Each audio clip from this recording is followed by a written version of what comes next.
안녕하세요, 교수님. 초일치 기공학 실습 화학 매몰에 대해서 설명드리겠습니다. 우선 함연화 과정인데요. 함연화 과정에서는 이제 이렇게 함을 넣고 원래 통상 8분에서 10분 정도 이렇게 함연화를 시키게 되는데요. 지금 이렇게 보시면 스팀이 나오는 것을 보실 수 있으시고요. 저희 같은 경우에는 함을 좀 많이 넣어서 함연화 시키는 과정이 좀 오래 걸렸습니다. 그리고 이제 이렇게 보시면 함을 한 8분에서 10분 정도 함 연화를 시키고 함 분리를 하게 되는데요. 이 과정에서 중요한 거는 이제 상학과 달리 화학에서는 그 레트몰라 패드 뒷부분에 이제 모델 뒷부분에 보시면 이렇게 수직적으로 떨어지는 면이 언더컷이 생길 수 있는 가능성이 큽니다. 그래서 그 부분에 매몰 과정에서 이제 그 부분 스무스하게 올려주는 게 중요하고요.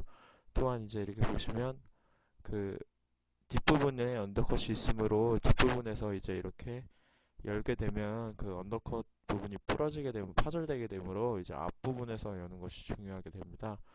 그리고 퍼티를 사용해서 지금 보시면 이렇게 인공치 탈락해 있는 것을 보실 수 있으신데요. 퍼티 같은 경우에는 이렇게 탄성이 있어서 석고보다는 이렇게 메케니컬적인 그 유지가 좀 덜 되기 때문에 인공치가 탈락할 가능성이 큽니다. 그리고 이 과정에서 인공치 잃어버리지 않게 조심스럽게 하는 게 되게 중요한 것 같습니다. 전체적으로 매몰은 잘 됐고요. 이제 이렇게 인공치를 빼서 따로 이제 그 뜰채에다가 옮겨놓고 하게 됩니다. 그리고 이제 웩스 워시 과정인데요. 이 과정에서 또한 이렇게 보시면 석고가 이 인공치가 떨어져 나간 것을 보실 수 있으십니다. 그 인공치가 떨어져 나갈 때 어디를 튀지 않게 조심스럽게 그 웩스워시를 하는 게 중요하고요. 그리고 또한 이렇게 인공지 사이사이 부분에 껴있는 웩스까지 다 제거할 수 있도록 꼼꼼하게 해주는 것이 중요합니다. 자, 이렇게 꼼꼼하게 해주고 있는 과정이고요. 자, 이제 인공치 있는 부분에 이렇게 웩스를 제거해주고 있는 과정입니다.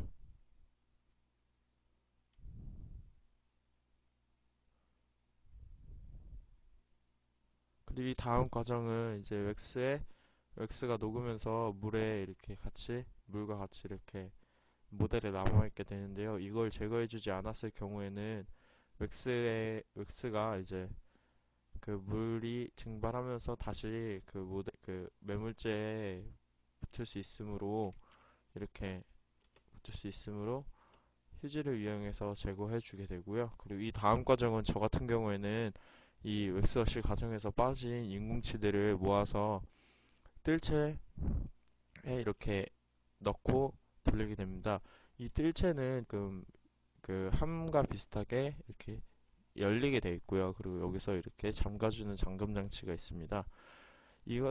만약에 인공치를 손으로 잡고 했을 경우에는 엄청 뜨겁고 잃어버릴 가능성이 많기 때문에 지금 이 도구를 사용하고 있는 거고요. 앞뒷 부분이 소쿠리처럼 이렇게 뚫려 있습니다. 그래서 앞뒷 부분에 모두 힘을 쳐서 웩스가 남아있지 않게 이렇게 꼼꼼하게 해주는 게 되게 중요한 것 같습니다. 자, 이제 이 과정은 이 물과 함께 있는 웩스를 휴지로 흡수시켜주는 과정인데요. 자, 이렇게 꼼꼼하게 흡수를 시켜주되, 휴지가 혹시라도 남아있으면 안 되니까 제거를 잘 해줘야 되는 것 같습니다. 자, 이렇게 되면 이제 물과 같이 있는 그 웩스를 흡수시켜줬고요. 저 같은 경우에는 지금 매몰 과정에서 여기에 약간 그 날카로운 부분이 생겨서 이 부분도 같이 이때 제거해주게 되고요. 그리고 인공치에 상학과 달리 하학에서는 인공치에 유지궁을 뚫어주게 됩니다. 유지궁을 뚫어줬을 때 장점은 이제 그 덴처의 의치상과 이제 그 인공치 사이에 메케니컬적인 결합을 좀 더 증진시켜 줄 수 있기 때문에 뚫어주게 되고요. 그리고 이 과정에서는 그 원기둥 모양이 아닌 이제 항아리, 이게 점점 들어가면서 항아리 모양으로 이렇게 뚫어주는 것이 중요합니다. 이렇게 항아리 모양으로 뚫어주어야지 이제 그 안에 부분에 언더컷이 생겨서 인공치가 빠지는 것을 막을 수 있고요.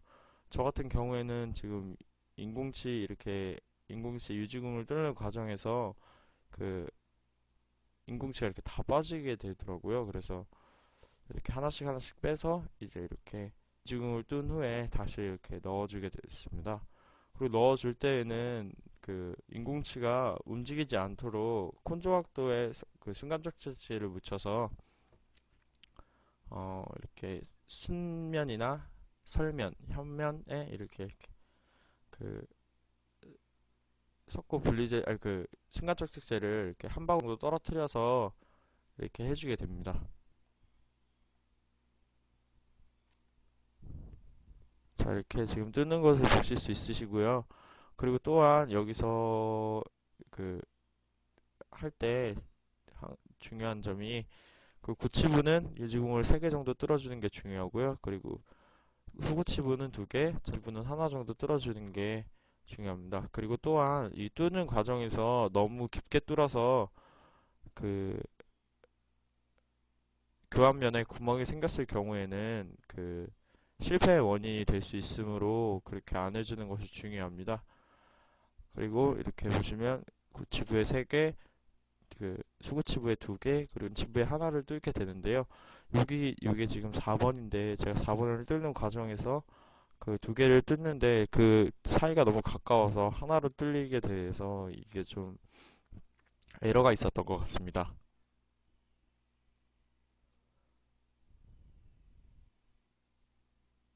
자, 이렇게 보시면 다 뚫는 과정이 되었고요. 이 다음 과정은 이제 레진 분리제를 발라주게 되는 과정입니다. 레진 분리제를 발라주는 과정에서 하암 같은 경우에는 상황과 같이 이제 매몰제 부분과 모델 부분의 모든 부분에 이제 웩스 분리제를 그 적당량 발라주는 게 중요하고요. 너무 많이 발랐을 경우에는 그 레진 분리제가 남아서 기포가 될 수 있으므로 그게 적당량 발라주는 것이 중요합니다. 자, 이렇게 보시면 적당량 바르는 것을 보실 수 있으시고요.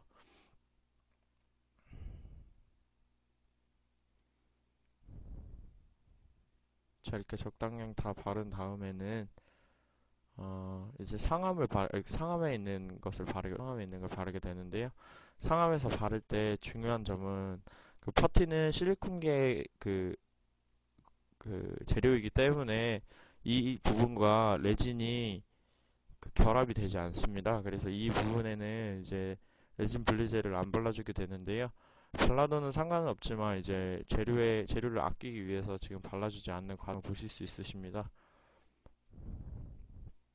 자, 이렇게 보시면 이제 이 부분은 절대 바르지 않고요. 그 매물재와 이제 인공치 사이사이 엠브레저 사이사이 부분에 이제 이렇게 그 레진 분리제를 발라주게 됩니다. 자, 이렇게 바르게 되면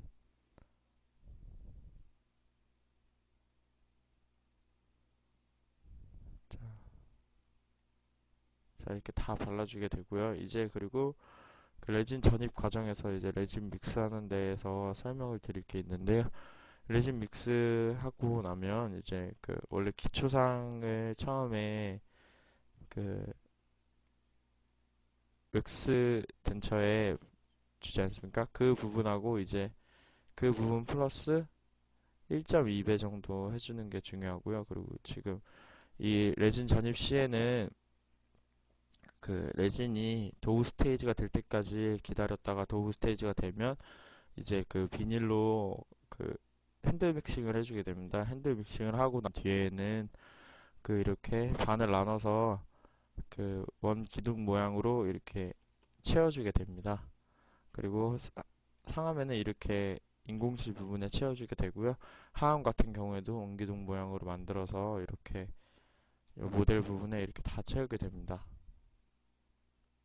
보시면 이제 모델 부분에 채우고 있는 과정을 볼 수 있으시고요.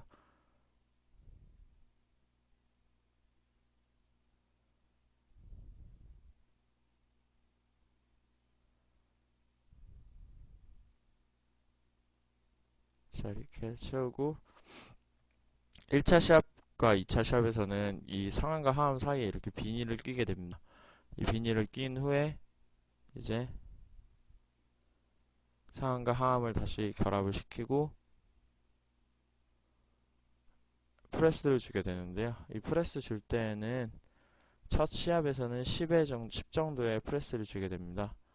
자, 상방에 있는 스크류를 조이고요. 하방에 있는 스크류를 조이게 됩니다. 그리고 이제 10 정도 압력을 주게 되는데요.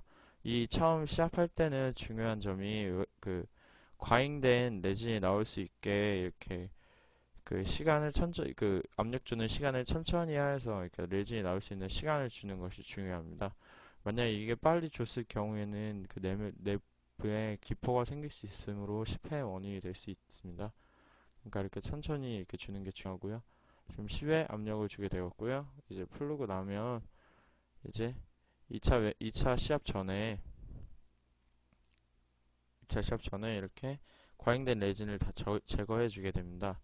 이 과잉된 레진을 제거했을 때 보시면 그 이렇게 매물재 옆부분에 이렇게 나오고, 그리고 여기 이렇게 그 상악 같은 경우에는 팔라탈 부분은 이렇게 제거를 안 해, 팔라탈 부분에는 레진이 나와야 되기 때문에 제거를 해주지 않지만, 이렇게 하악의 경우에는 여기 안에 있는 이 부분도 다 제거를 깔끔하게 해 주어야 나중에 펄리싱 할 때 이 덴처버를 사용하는 양이 줄기 때문에 그 이렇게 레진 전입 시에 이 부분까지 다 제거해 주는 것이 중요합니다. 자, 이렇게 보시면 제거를 하는 과정이고요.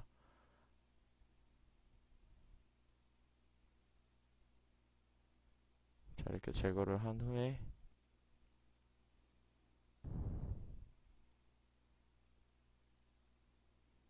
자, 다시 2차 시합 준비를 하게 되는데요.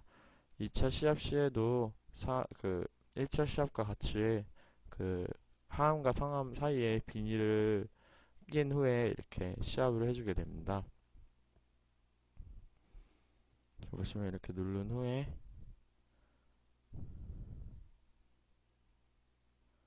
시합을 해주게 됩니다. 자, 이제 2차 시합을 시작하고요. 그 2차 시합 할 때에는 그 1차 시합에서 10을 줬고 2차 시합에서는 12 정도의 압력을 주게 됩니다. 12 정도의 압력을 이렇게 주고 있는 과정이고요. 자, 12 정도의 압력을 줬으면 이제 하방 스크류와 상방 스크류를 푼 후에 그 1차 시합과 같이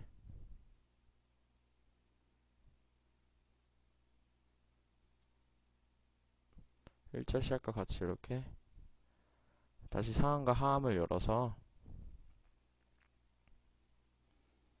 그 혹시나 과잉된 레진이 있으면 이렇게 손으로 다시 또 제거를 해주게 됩니다.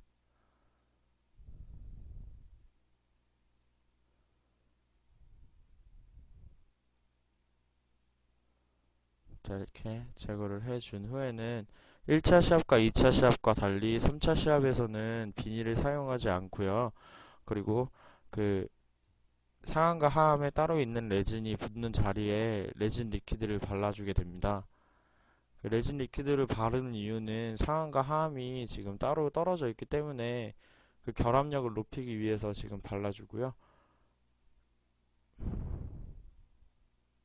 자, 이렇게 다시 상암과 하암을 결합을 킨 후에 3차 시합을 하게 됩니다. 3차 시합 같은 경우에는 15 정도의 압력을 주게 되는데요. 제가 이거 상악할 때는 여기 끝까지 지금 시합을 줬던 것 같습니다. 네, 이번에는 정확하게 15 정도의 압력을 주고 있는 과정이고요.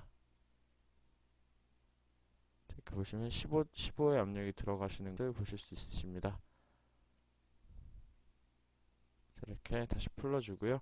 이제 3차 시합이 끝난 후에는 이제 클램프를 이용해서 함을 결합을 시킨 후에 중합을 시키게 됩니다. 자, 이렇게 보시면 이제 클램프에 하나하나 낀 후에 다시 이제 클램프를 조여주게 되는데요. 이렇게 되면 이제 레진 전입 과정이 끝나게 됩니다. 레진 전입 과정이 끝난 후에는 이제 다시 상악과 같이 디플라스킹하고 연마하는 과정이 시작되는데요. 자, 오늘 실습은 여기까지 이렇게 끝나게 됐습니다. 수고하셨습니다, 교수님. 추석 잘 보내시고요. 그리고 몸 건강히 다음 주에 뵙겠습니다.